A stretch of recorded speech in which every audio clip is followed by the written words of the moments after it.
इस समय हिमाचल की राजनीति काफी दिलचस्प मोड़ पर है।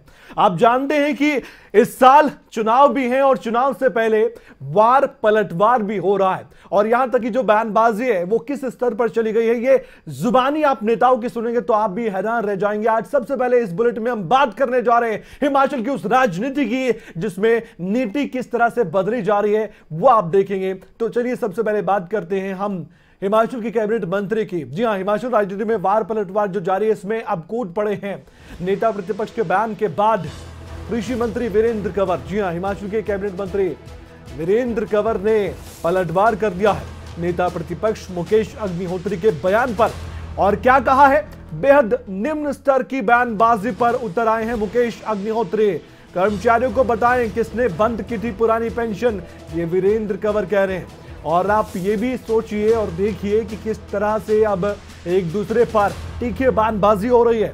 ये सब कुछ देखा जा रहा है हिमाचल की राजनीति में।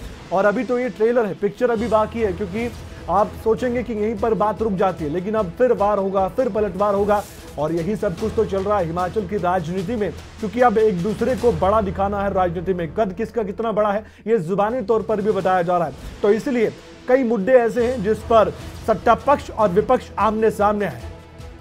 सबसे पहले आपको सुनवाते हैं वीरेंद्र कंवर ने जो बयान दिया है या जो पलटवार किया है वो किस तरह से किया है, उनकी जुबानी आप सुन लीजिए। मैंने पहले भी कहा कि माननीय प्रतिपक्ष के नेता को इस तरह की जो निम्न स्तर की टिप्पणियां हैं वो शोभा नहीं देती हैं। माननीय जयराम ठाकुर जी 4.5 वर्ष के अंदर किसी विवाद के बिना जो है वो एक मुख्यमंत्री के रूप में उन्होंने अपना कार्यकाल पूरा किया है। और अभी जितने भी विकास के काम और हिमाचल प्रदेश को शिखर की तरफ ले जाने के लिए जो उनकी योजनाएं हैं, उनके चलते भारतीय जनता पार्टी जो है वो चुनाव लड़ेगी। और इसी खबर पर हम पक्ष जान लेते हैं हिमाचल के नेता प्रतिपक्ष मुकेश अग्निहोत्री का। इस समय सीधे हमारे साथ फोन लाइन पर जुड़ चुके हैं, उनसे हम बातचीत करते हैं। मुकेश जी, आपने जो बात कही है, पलटवार आ गया है कैबिनेट मंत्री वीरेंद्र कंवर साहब का, आपने सुन भी लिया होगा और यह कहा उन्होंने कि बेहद निम्न स्तर की बयानबाजी कर रहे हैं आप, इस पर आप क्या कहेंगे? अगर कर्मचारियों को पेंशन देना निम्न स्तर की बात है तो मैं मान लेता हूं वीरेंद्र कंवर जी की बात को।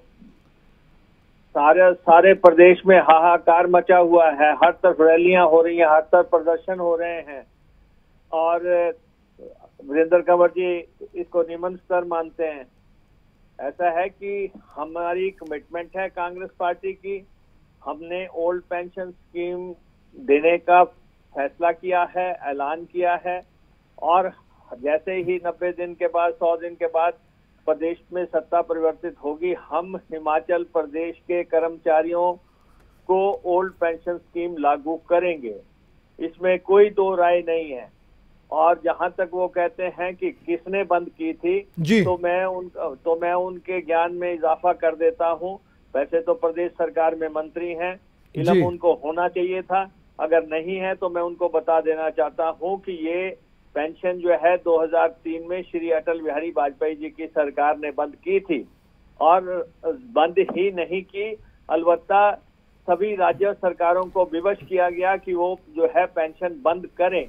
लेकिन जैसे जैसे समय आगे बढ़ा है और कर्मचारियों ने अपना पक्ष रखा है, हम मानते हैं कि कर्मचारियों को सम्मान से जीने का अधिकार है। सारी जिंदगी प्रदेश के विकास और कल्याण में जीवन देने के बाद अगर वो जब घर जाते हैं तो उनको जो है सम्मान मिलना चाहिए। तो इसलिए हमने पेंशन देने का ऐलान किया है जी। अगर आपके पास इस समय सरकार है, आप पेंशन देने की बात करने की बजाय निम्न स्तर की बात क्या कि इसको टालना चाहते हैं।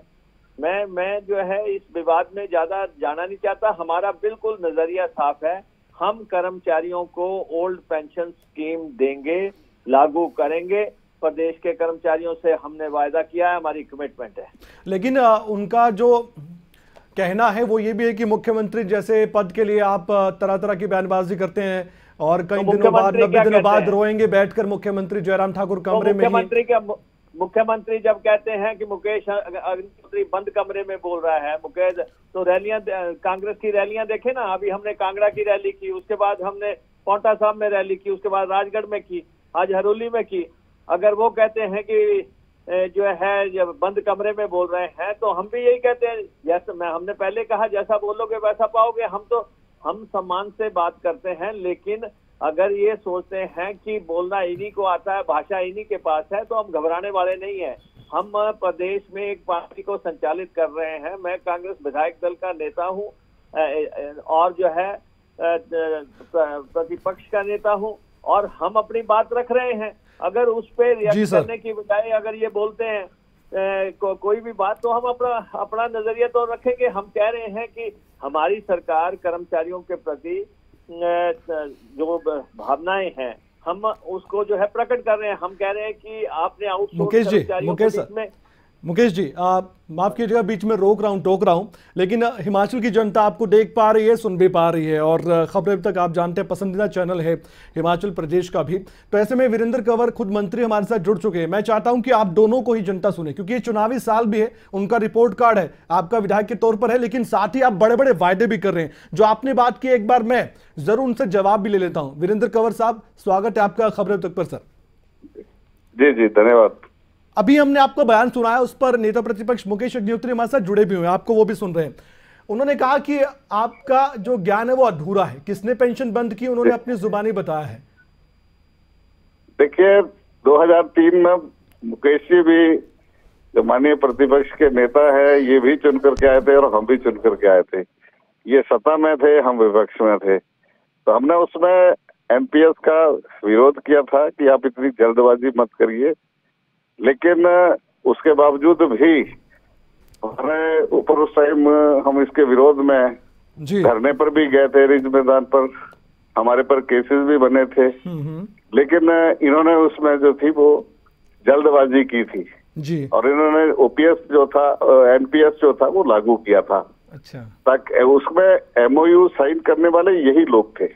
अच्छा। लेकिन इसके बीच में भी इनकी सरकार रही, 2012 से 17 भी रही, तब यूनियनों ने ओपीएस जो है वो लागू किया। लेकिन अब इन्हें विपक्ष में ओपीएस की इनको याद आ रही है। अच्छा। लेकिन इन्हीं की सरकार राजस्थान में भी है, लेकिन उन्होंने भी घोषणा की है, लेकिन लागू वो अभी तक नहीं कर पाए। अच्छा। लेकिन इस तरह के चुनाव से पहले इस तरह के वायदे करना जो है वो आसान होते हैं जी, लेकिन उनको पूरा करना जो होता है वो मुश्किल होता है। इस पर आप जवाब देंगे मुकेश जी? विरोध किया था तो लागू कर दो आज। अच्छा। अगर मंत्री जी कह रहे हैं हमने उस समय विरोध किया था, तो आज तो इनके पास सरकार है तो लागू कर दो। अब जैसी व्यवस्था हुई है उस व्यवस्था में अब इस टाइम एमपीएस ओपीएस लागू करना मुश्किल है। एमपीएस कर्मचारियों को मंजूर नहीं है मंत्री जी, नहीं मंजूर है कर्मचारियों को। नहीं तो माननीय भाई साहब, आप भी इससे पहले सत्ता में रहे तब आपको याद नहीं आई। आप आज सत्ता में हैं, आप कह रहे हैं आपने विरोध किया था तो आप लागू कर दें। मैं बिल्कुल विरोध किया था, लेकिन वो उस टाइम की परिस्थितियां थी, उसमें अगर नहीं माना होता तो नहीं होता। लेकिन आज आप सरकार में हैं, आप लागू क्यों नहीं कर रहे हैं? आपने तो विरोध किया। हम आपकी तरह झूठे वादे नहीं करेंगे। हमने कहा है कि हम इसमें सुधार की गुंजाइश देखते हैं। मंत्रिमंडल की पहली मीटिंग में ओपीएस बहाल होगा माननीय मंत्री जी, आपको हम कह रहे हैं आप लागू कर सकते हैं, कर दो। जब मैंने आज भी कहा, ना नॉमन तेल होगा, ना राधा नाचेगी, नहीं राधा नहीं नाचेगी और तेल नहीं होगा। ये मैं आपको बता देना चाहता हूँ। आप होने जा रहे हैं। बस पहचानने की कोशिश करो कि प्रदेश के लोग ये फर्जी वाले से कुछ नहीं चलेगा। ये जो आप सर्वे अच्छा सर, ऐसा है, आप कहीं नहीं आ रहे, आप जाने वाले लोग हैं। मंत्री जी जाने की तैयारी करो, मैं आपको कह रहा हूँ, आप हमारे मित्र। अभी इंडिया टीवी का कल का सर्वे आपको जाना है। कर्मचारियों को ओपीएस दे नहीं पा रहे, 12,000 आपने कर्मचारियों को देने हैं। आप हमारा एक दिन पहले का इंडिया टीवी का सर्वे आप देखिए, आप कहीं। अच्छा वीरेंद्र जी, मुकेश जी एक मिनट, मेरा एक सवाल भी है, क्योंकि आपने आक्रोश रैली में मुकेश जी बहुत आक्रोश दिखाया था और मुख्यमंत्री को लेकर भी बयानबाजी की थी, लेकिन उसमें एक अहम बात भी वीरेंद्र कंवर जी, मुकेश जी ने कहा कि 25% सब्सिडी सरकार देती है ट्रैक्टर खरीदने के लिए किसानों को, हम उसको बढ़ा देंगे। 50% की बात कर रहे हैं, मतलब मुद्दों की बात मैं कर रहा हूँ वीरेंद्र कंवर जी। ऑलरेडी दे रहे हैं 50% सब्सिडी कि हम 75% देंगे, आपने बढ़ानी बढ़ा दो। 75% सब्सिडी देने को तैयार है, ये वायदा कर रहे हैं। अभी तो सिर्फ सरकार चाहिए, जो मर्जी करा लो इनसे। अच्छा, आप भी सरकार है, आजकल आप ताजमहल बनवा लो, आप जैसे आजकल रियासतें बांटते रहे हैं, आजकल जैसे आप कह रहे हैं सुबह उठ के घोषणाएं करते हैं, आपको आज कोई कह देगा कि ताजमहल बना दो, आप कह मैं 3 महीने में बना दूंगा, जबकि ये हकीकत नहीं है। ताजमहल मुकेश जी वो तो इस टाइम तो चुनावी बुखार चढ़ा है, उसमें तो कुछ भी घोषणा करा लो इनसे। देखो, अब जाते जाते घोषणा करने का कोई फायदा नहीं है।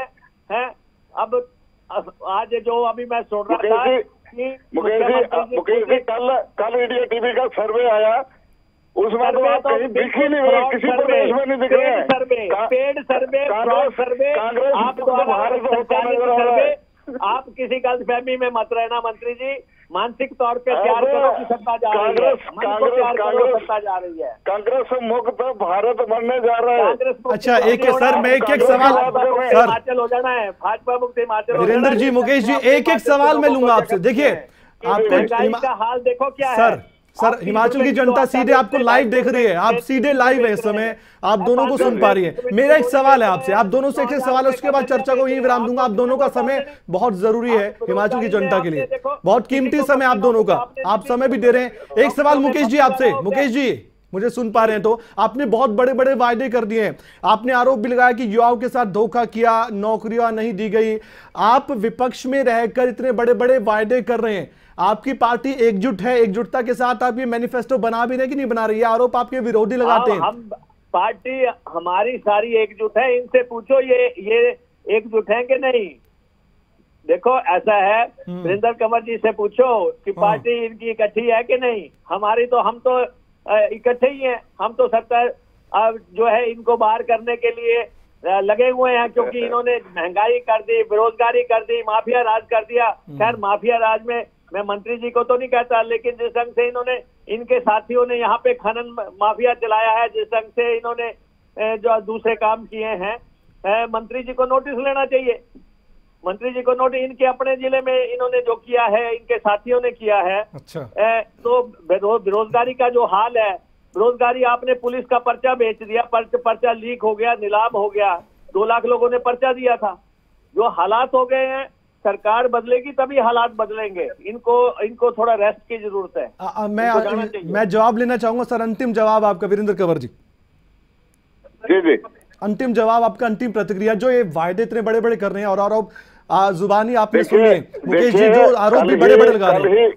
कल ही इंडिया टीवी का सर्वे आया, कांग्रेस कहीं दिख नहीं रही है। देखिए वो सर्वे किसी दूसरे चैनल के सर्वे की हम क्या बात करें, किस तरह से क्या होता है सर, लेकिन मैं तो मुद्दों की बात कर रहा हूँ, मैं सिर्फ मुद्दों की बात कर रहा हूँ। जो वीरेंद्र कंवर जी, छोटा सा सवाल है बस, छोटा सा सवाल, बीच में रोक रहा हूं, को माफ कीजिएगा, लेकिन जो मुकेश जी बड़े बड़े वायदे कर रहे हैं, आपकी सरकार अभी भी है, चुनावी साल है, अभी तो आपके हाथ बंदे नहीं हुए ना, आचार संहिता लागू हुई है, आप कर दीजिए ऐसा बड़ा कोई ऐलान, बड़ी घोषणा कर दीजिए, बंद कर दीजिए चुप विपक्ष का मुंह।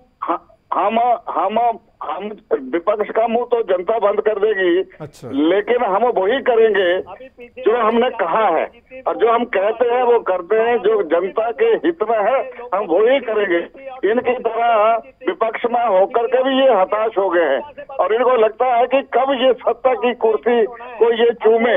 लेकिन ये काम जो है, ये प्रदेश की जनता जो है वो बहुत समझदार है, उनको ये पता है कि जो सरकार केंद्र में होगी वही प्रदेश के अंदर आपको मुकेश जी क्या कह रहे हैं? कांग्रेस को पहले भी ये देख चुके हैं, राष्ट्रीय स्तर पर कांग्रेस की हालत खराब हो गई है। कांग्रेस जो है, कांग्रेस को लोग तोड़ करना चाहते हैं। क्या मुकेश जी क्या बोल रहे हैं? हिमाचल की बेरोजगारी दर 12-13% पे बेरोजगारी दर चले गई। लोगों को पकड़ने के लिए एक अध्यक्ष और 4 जो है वो कार्यकारी अध्यक्ष बनाए जा रहे हैं कि कहीं भाग ना जाए। पार्टी का बैकअप से क्या फर्क पड़ जाएगा? आप ये बताएं कि आप महंगाई कंट्रोल करने के लिए क्या कर रहे हैं? बेरोजगारी कंट्रोल करने के लिए क्या कर रहे हैं? देखी जिसमें 60 महामंत्री हो, लोग बड़े परेशान हो गए, कुशासन से लोग परेशान हैं। ये तो आप राज कर रहे हैं, तो मनरेगा का मसला हो गया। अभी तो आपकी रैलियां जो है ये मनरेगा से, आशा वर्कर से, आंगनबाड़ी से, सरकारी तंत्र के बूते पे कर रहे हैं। अभी भी आप रैलियां करने जो जा रहे हैं, सरकार का जो कोष है उसको आपने इतनी बुरी तरह लाभार्थी रैली है जिनको हमने लाभ दिया है, वो लोग उत्साहित होकर के आ रहे हैं सुनने के लिए।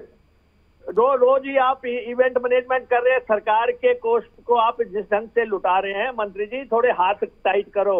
ये जो है जनता का पैसा है, ये जनता का पैसा है, मत करो ऐसे। मुझे लगता है सर वार पलटवार बहुत तेज गति से आगे बढ़ रहा है हिमाचल की राजनीति में, और मैं चाहता हूं कि इस तरह चर्चा होनी भी चाहिए और मुद्दे पर हो तो बहुत खास है। सर आप दोनों ने कीमती समय दिया, बहुत बहुत धन्यवाद आपका। और मुद्दों पर लड़ाई आप यूं ही लड़ते रहे, राजनीतिक तौर पर मैं कह रहा हूं बहुत अच्छा रहेगा, जनता के लिए बहुत बेहतर रहेगा। बहुत बहुत शुक्रिया आप दोनों का, आप हमारे साथ जुड़े और आपने जवाब भी दिए एक दूसरे के सवालों का। और सत्ता पक्ष ने क्या कहा, विपक्ष ने क्या कहा, ये हमने आपको सुनवा दिया। ये आपके विवेक पर निर्भर करता है किसकी बातों पर विश्वास करें, किसकी बातों पर विश्वास ना करें। जो सत्ता में होते हैं वो किस तरह की बातें करते हैं, विपक्ष में रहकर जो कभी सत्ता में थे वो किस तरह की बातें करते हैं। इन दोनों बातों को ध्यान में रखकर ही आप सोचेंगे तो आपको एक नतीजा जरूर मिल जाएगा, ये हम गारंटी आपको देते हैं।